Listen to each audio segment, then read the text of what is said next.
Good morning, everybody. Dr. Vasquez here, coming to you live on this glorious morning of March 3rd, 2026. For those of you who saw one of my recent videos over the last couple of days, I mentioned at the very end of that video that I was going to start talking about lithium, which is apparently finally a popular topic. And I said I was going to review an article that was published, or a document that was published by the United States Environmental Protection Agency, which was published in 2023. I read it this year in 2026, and it's a big stinking pile of crap. An utterly worthless document, funded by my tax dollars. So I paid for this stinking pile of crap from the American government, so I get to critique it because apparently none of them can read or think. So my plan was to bathe this document with the soap of my analysis and try to clean it up a bit. And yeah, I can do that, and I'm about to do it right now. But it wasn't really exciting necessarily because, you know, I would rather create something good than simply critique the work of a bunch of corporate government clowns. But this morning, my friend Mike sent me an article that was just published yesterday by the American Medical Association, and it makes this stinking pile of crap look relatively decent by comparison. So I'm going to look at both of these documents right now. The first one, which I already said, this is going to be pretty quick. This is kind of my preliminary analysis of the second document and my legit analysis of this document by the EPA. Neither of which will take too much time. And I'll probably do a more thorough analysis of this article from JAMA. I'll probably do maybe later today, because right now I'm just going to give you my quick impression of it. But since this article from JAMA was just published yesterday, now I have enough critical mass to do this analysis, which actually takes a lot more time than any of you would imagine, I suppose, because in order for me to critique this article from the EPA the way that I want to, the way for me to give it a proper critique is to know what the hell I'm talking about. And my approach to critiquing this document is largely based on the fact that we've got a lot of data that they selectively ignored in order to publish this corporate propaganda from a government agency. But in order for me to establish that fact, I would then, of course, be obligated to have read all of the previous, relevant research. So I've just about done that. In fact, I just finished reading one of the articles this morning before I even knew I was going to be talking about this right now. So again, let me just say a few things about this document from the EPA, and then I'll get into the new article from JAMA. I'm also going to show you how to quickly analyze a research article. So we, or I, or all of us, should distinguish between impressions and conclusions. So in order for us to survive in the world, we have to have impressions. We don't have time or ability, or even the interest at times, to fully analyze something to the fullest extent of our abilities, So anything short of a really complex, detailed word-for-word analysis, anything short of that is going to be an impression. And we're not simply entitled to have impressions, but we're actually obligated to have impressions because we have to function in the world. And, you can't like look at a bear that's, running towards you and analyze it mathematically and say, wow, the velocity of this bear is such, and the estimated weight of this bear is such, and, the crushing power of this bear's jaws against my head is going to be such. Maybe I should get the hell out of the way, or fire my gun, or get pepper spray, or whatever. So, we all have to work on impressions. But I am going to give you my impression of this JAMA article, which I haven't read completely, but I'm going to show you how to get a really good impression really quickly. And it takes three things, and I hope I don't forget what these three things are, so I'm going to tell you what they are right now. One is just read the abstract. So the abstract is kind of the summary that all articles provide at the start. It's kind of like, hey, here's what we're about to talk about, and here's what we concluded. So number one is read the abstract word for word. Number two is, after you read the abstract and get kind of an idea for where this is going, usually the next step that I take is to look at the methods. So So every article is going to have an abstract, then they're going to have an introduction. I usually don't give a big care about what they say in their introduction. It's just background knowledge. And it could be accurate or not, but it's not going to be the meat and potatoes of the document. Unless, of course, I eventually read those. But if I'm doing my quick impression, I go from abstract to methods. The other two components, I said three, but I'm going to give you four. Number one, read the abstract. Then jump down. I guess it's going to be five. Then jump down to the methods. That's usually where they screw things up. If it's a bullshit article and you instinctively think it's bullshit, go from abstract to methods. Number three, look at who funded it. And that's something I learned, 30 years ago, literally 30 years ago, 31 years ago, from Alan Gaby. Alan Gaby, who was eventually my nutrition teacher at Bastyr University, he said in one of his lectures back in the early 90s, he said, anytime you read something and you instinctively don't like it, look at who funded it. So abstract, methods, funding. The other thing is, look at the journal that's publishing it. If it's coming from JAMA and the American Medical Association and a bunch of dumbasses who have never studied nutrition, and then they're going to talk about nutrition, you can bet it's going to be a clusterfuck. Plus, how does the American Medical Association make its money? They make their money by taking bribes, propaganda, publicity, advertising from the drug industry. So they want to keep their drug industry partners, they always call them partners. They don't call it bribes, they call it partners. They're going to try to keep their partners happy. And part of keeping their partners happy is grooming the audience of medical doctors who also don't know anything about nutrition generally, and keeping them stupid and ignorant and confused and anti-nutrition, right? So then, whenever the next drug comes along, all these doctors are going to clap and, sit up on their hind legs and say, oh, we have a new drug. So that's called grooming the audience. And in order to keep their advertisers, the drug industry, happy, JAMA has to publish anti-nutrition bullshit so that the audience will be receptive for the next drug campaign. And the other thing is, I don't know if I'm on number 5 or number 6 by now, but you have to know something about the topic. So if you want to understand a given article, you cannot, as you will be taught in any medical school class, which I've taken on research analysis, any medical school course. I did a pre-doctorate research fellowship through the NIH. And so part of my course of study in that NIH program was research analysis. And these people didn't know shit about research analysis. I had already published, 30 articles or 50 articles by the time that was in 2010, I believe. I had already published a lot of research by then. And I knew more about publishing research than the people who teach in our class. Because they would always say, oh, look at the methodology, look at the appropriateness of the study design, was it randomized, double-blind, placebo-controlled, and all this stuff? Did they have enough statistical methods and all? But they never say that you ought to know what the hell you're reading before you even start reading the article. So in my case, I've read a legit amount of number of articles on lithium. So I have some background in reading this article. I'm not just starting from scratch.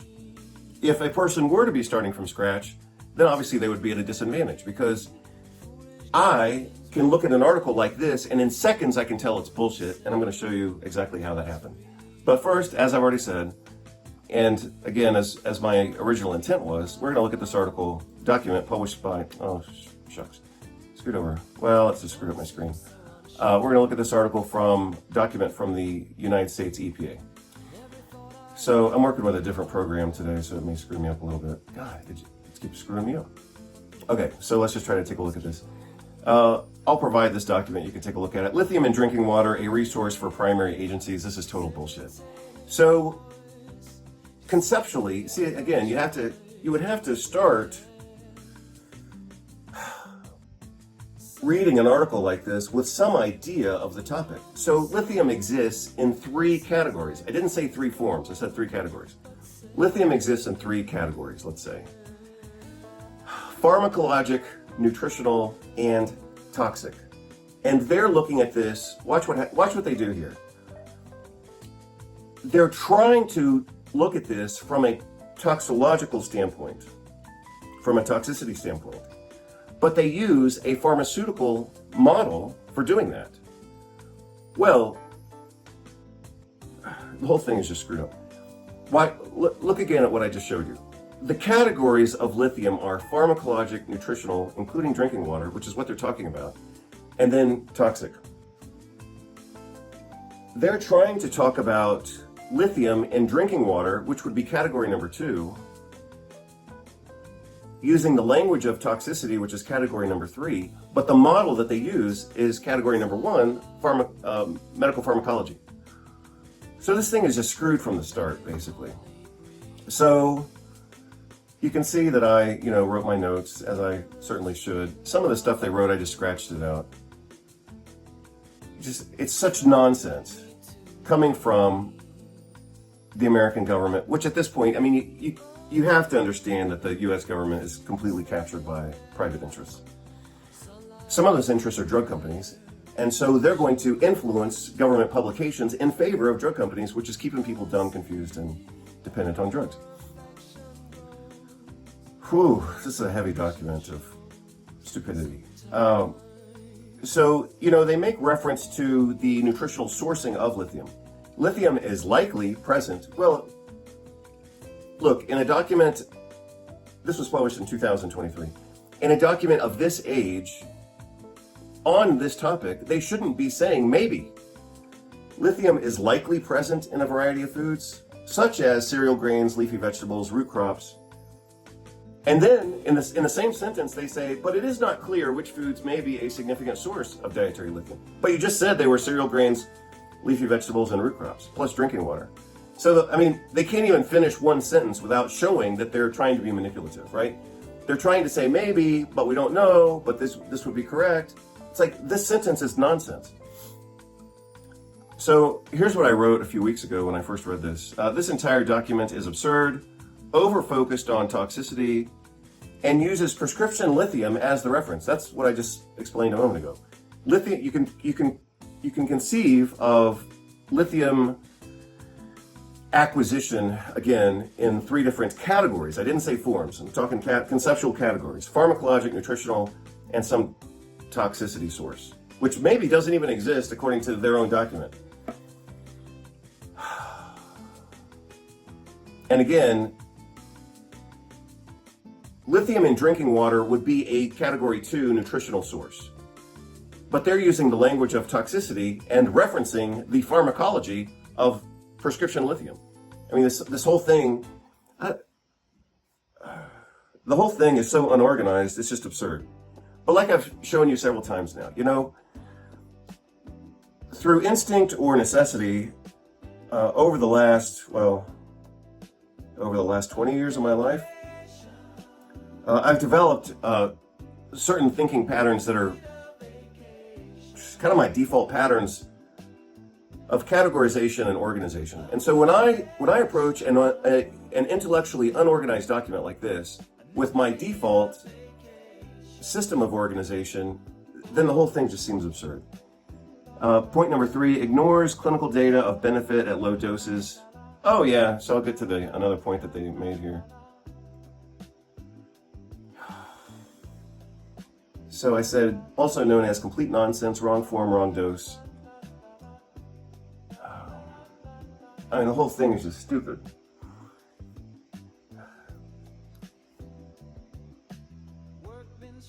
So they calculate what they call a provisional oral reference dose at 2 micrograms per day, which for an 80 kilogram adult would be 160 micrograms per day.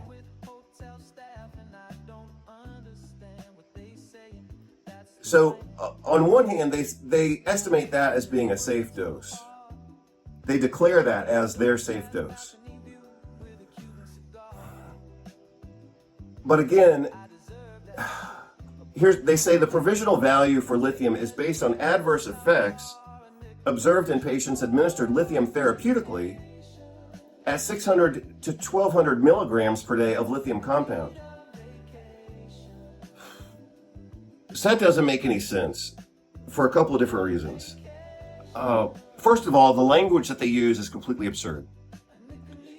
They say lithium compound, but they need to be talking about elemental lithium amounts. Nobody gives a damn about lithium compounds if you're talking about lithium toxicity when you need to know what is the dose of the actual lithium. So like I've said before, I'm going to use whatever model I can come up with, which is going to be whatever I have in my hands. Let's say that this is lithium. Let me make sure it's closed. I was going to use this for another video, but I'm using it right now for this one. Let's say this is a lithium ion, and this is the carrier, which in this case is an audio cassette player. The behavior of this ion is going to be dependent upon whatever the carrier is. So they can't just say lithium compound as if they're all the same. They're radically different. So again, that's just another stupidity within this article. It's absurd.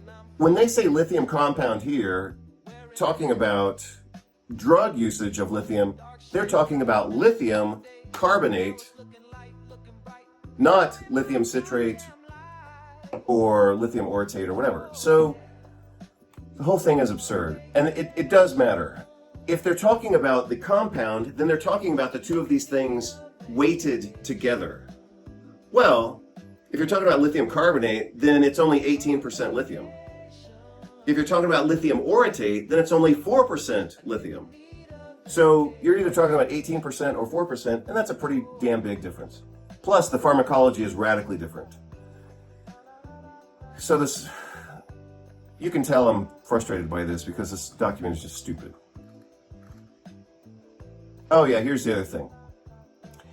To account for these uncertainties, the EPA applied a composite, look at this language, a composite uncertainty factor of 1,000. What the hell does that mean? Like, people don't walk around the street, and doctors don't talk this way, scientists don't talk this way. They just made this shit up. The EPA applied a composite uncertainty factor of 1,000 to the lowest therapeutic dose associated with adverse effects in humans to develop their reference dose, their provisional reference dose. Well, my goodness, when it comes to, here it is, ready? Get ready. When it comes to a nutrient that might actually provide benefit, they're going to use a drug model as the reference instead of using a nutritional model as the reference. And we've got tons of data on that. But look at how they clusterfucked this so that this document, it looks like a scientific document and it's total nonsense. So they should be, like I said before, we're talking about lithium in food and water. That puts it in category number 2, nutritional dosing. But they're using the language of toxicology and using the reference ranges and reference dosing of pharmaceutically dosed lithium, and then they're going to divide that by 1,000 and say that's what you should use for the reference dose. That's just total nonsense. Absolute nonsense. So that's all I want to say about this. I'll show you the other research another time, because right now I'm going to focus on that article that was just published in JAMA. But I mean, come on, they're not even, this is a total waste. And I guarantee you this was probably written by a team of 12, 20, or 100 different researchers or analysts or whatever. I mean, this is an agency document. I mean, this thing could have cost hundreds of thousands of dollars to produce this document. And it's total garbage, and I just tore it apart in 20 minutes. And it's worthless. It doesn't do anything for anybody. They established a meaningless reference range based on the meaningless application of the wrong form of the nutrient at the wrong dose for the wrong application, and then they're saying that applies somehow to drinking water standards. I mean, this is too stupid. All right. Again, I'm going to give you my quick analysis of this article. Remember what I said before. Look at the abstract. If it looks like dog shit, then go to the methods and see if it is horrible. See if it's as bad as you think it is. Then look at who funded it. But you have to know how to even look at that. You have to look at the authors. Like, if they work for drug companies, then yeah, they probably have some bias. They want to keep their employers happy. But you also have to look at the institution. This came from the University of Pittsburgh Medical School, I believe. Yeah. So I used to live in Pittsburgh. And Pittsburgh is a dead economy. It is a dead city. It's a dead economy. And what you will notice if you drive around the streets of Pittsburgh, like I used to do, you can feel like the pharmaceutical vibe of that school and that city, right? Like this school apparently is getting propped up by drug companies because they don't have any state funding because the state's broke. Pittsburgh is a dead city. That's why we left. I mean, it's just horrible. But if the city's dead and the state's pretty much dead, and they're trying to fund a medical school, then who's going to fund the medical school? It's going to be the people with the money, and that's the drug companies. So when I saw University of Pittsburgh, I was already suspicious. I was like, well, this is going to be drug propaganda.